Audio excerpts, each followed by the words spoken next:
All right, well, first question, just say and spell your name for me. Ammar Alrefai, Ammar, last name Alrefai. You're a doctor, Yes, sir. and you live here in Madison. Yes, sir. How long have you lived in the United States? For 23 years, And how long have you been a citizen of the United States? since July 9 of 2009. All right, shortly after the 4th of July. Yes, sir. Oops. Silence my phone real quick. All right. Well, first let's start with let's talk about, I believe it was your sister, your family, that they were basically approved after years of trying. But let's just talk a little bit about that. My brother, my biological brother, was killed in the war. So he left his wife and 5 children. The oldest, my nephew, is 15 years old, and my youngest niece is 5 years old. My sister-in-law and her children are refugees in Jordan now. They applied to come to the United States, and went through extensive vetting over a few years, and they were finally approved about a month ago. And they were excited about the possibility of coming to this country and joining their other family in this country, but I don't think they will be able to at this point. Once the executive order was signed, your sister's family is now, they were accepted, but now they can't come. Yes, sir. And you don't know when they'll have that opportunity to come back to the United States. Well, the way I understood the order, it's indefinite. Now, I mean, obviously that's incredibly sad, but you yourself have a fear of what the future could hold. Yes. Although I'm a U.S. citizen and my children are born, I have 2 born in Memphis, Tennessee, and 1 born in Florence, Alabama.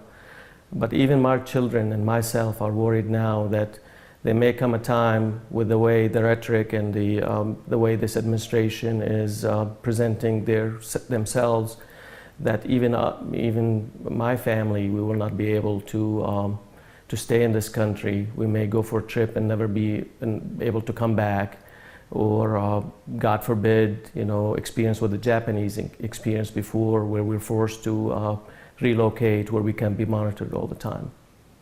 Obviously that's going to be very scary for you. Absolutely. And if you asked me this question a year ago, and I would laugh about it, but the way things are going now, and with all the rhetoric and the way things are presented, I'm starting to worry. Now, you're from that part of the world. Yes. How old were you when you came to this country? I was 23 years old. 23. So you spent the first 23 years of your life over in Syria. Yes, half of my life here, half there.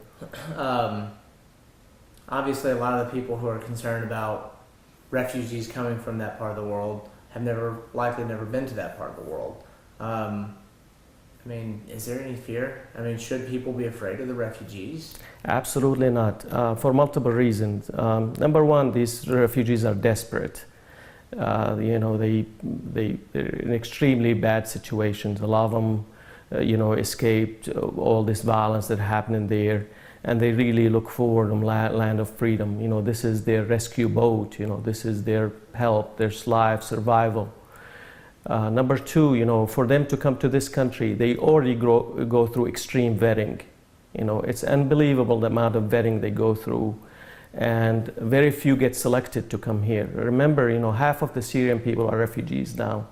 So you're talking about more than 10 million people are seeking refuge somewhere else outside of their homes.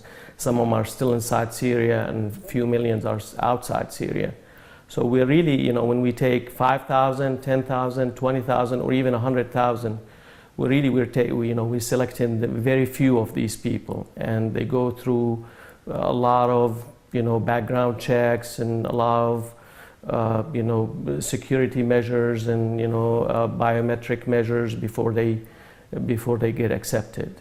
And by the time they get accepted, they're very happy, and they view the United States as a beacon for freedom.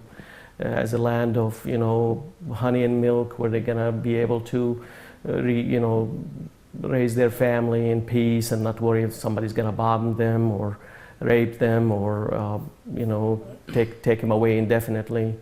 But even that little hope that they have is gone now. I mean, some of the people here in the U.S. obviously have a fear of, terrorists trying to hide amongst the refugees. Is that a valid concern? No, it's not. I mean, I grew in Syria. I'm an American citizen now, and I can speak for myself, and I speak for the vast majority of people in my shoes. We will never allow anybody to come from our part of the world and harm this country, the country that gave us refuge, that gave us a place to work, gave us security, gave us a place to worship. So we're extremely against that. The refugees have seen, they are the victims of, terrorism themselves.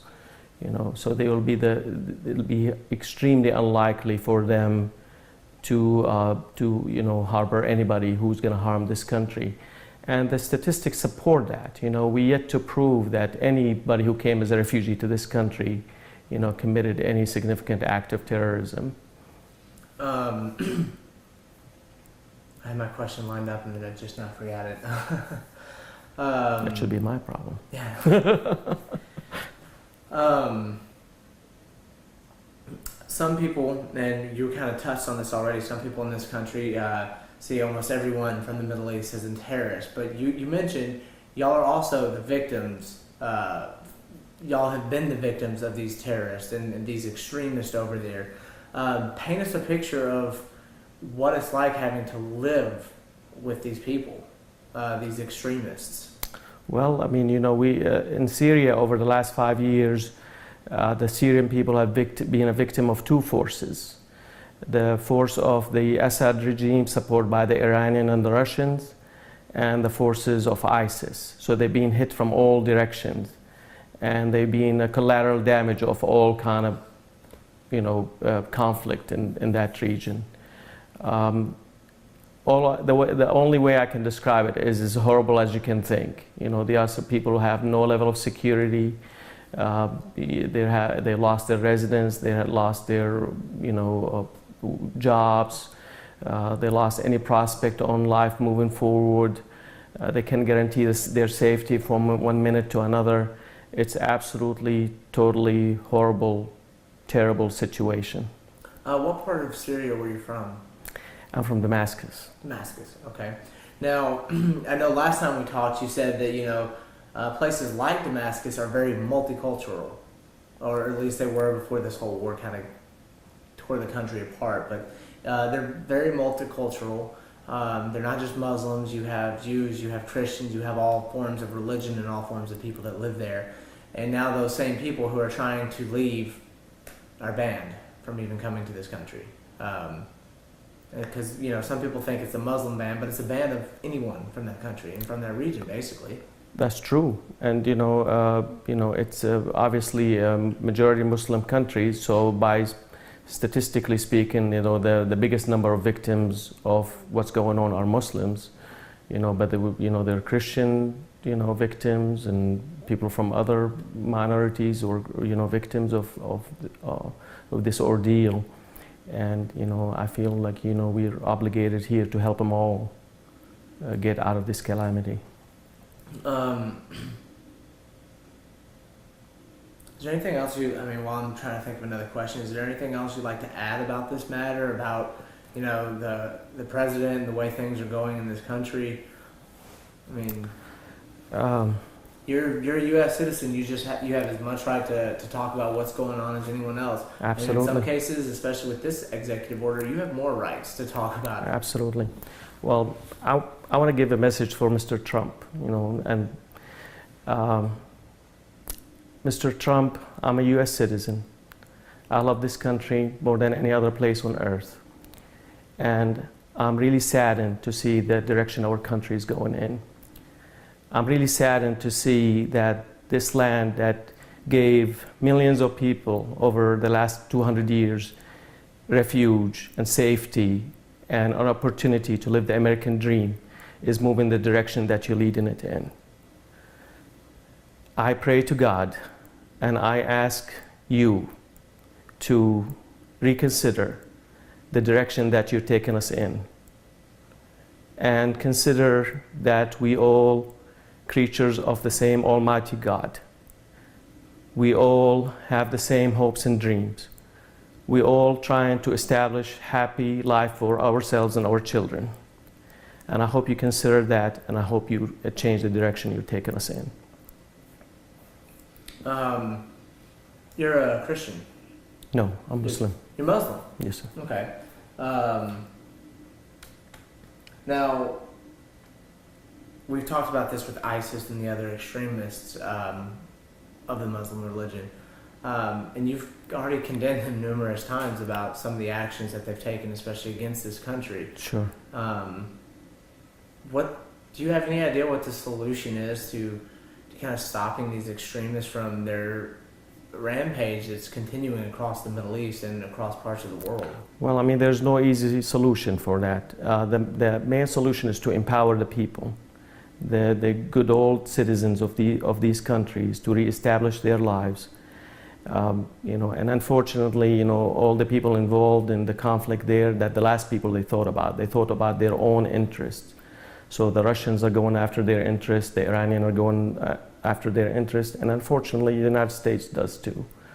And we're not thinking about the everyday people who are suffering because of this. So if we empower them to establish democracy, to establish a free country that respect the rights of all people, I think that's what we should do. I mean, how we do it is another story. It's very difficult now. It would have been easier a couple of years ago, but now it's getting more complicated by the day. But I think the people of that region are perfectly capable of solving their problems, but they're going to need the aid of the free world. Okay. So would you support U.S. involvement, assuming that they don't go after their own interests, but if the U.S. got involved for the sole purposes of freeing the Syrian people to make their own decisions and build their own world? Absolutely. Absolutely. That's what we wanted all along. And, but unfortunately, we felt that the previous administration and more of this administration failed us. So you think even the Obama administration failed you by not taking stricter actions in Syria? Absolutely. Do you think that perhaps, the free world, not just the U.S., but the free world getting involved in these countries that have these issues, do you think that's the right course of action to try to help the people of that country build their lives? I think so. We live in a big village now. The whole, so what happened there is going to affect us here eventually, one way or another, and that's what we're seeing with all globalization, and so what happened there is going to eventually catch up with us. So if we don't, and it kind of is now, refugee crisis, refugees, and all the other problems that the world is facing. So you cannot say I'm not my brother keeper anymore, and get away with it.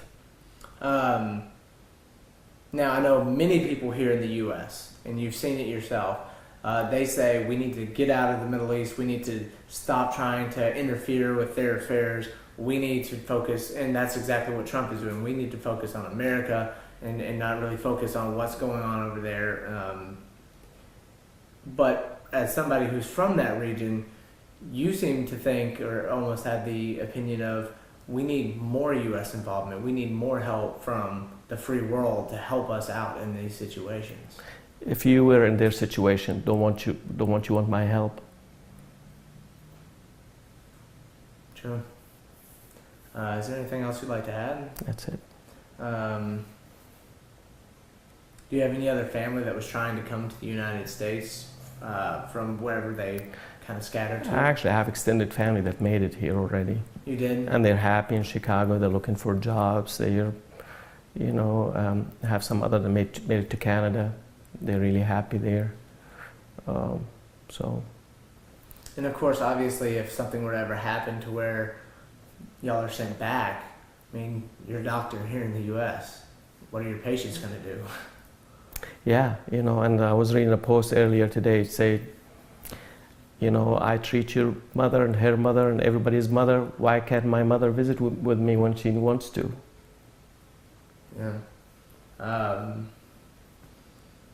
Well, you've already said something to President Trump. Would you like to say something to the citizens of the United States? Well, you know, as a fellow citizen, I'm gonna ask for your prayer, ask for your support. I want you to see a face of somebody who was born in that part of the world, who lived this country and so grateful for this country, who tried to give back as much as I can on daily basis. I'm very grateful for all the opportunity. I'm living the American dream. I came to this country with 2 suitcases, and now I have nice family, nice house, nice job. I own my business, and I'm so grateful for all of that. I want you to allow people who from that region and the rest of us the opportunity for the same dream. All right. Thank you.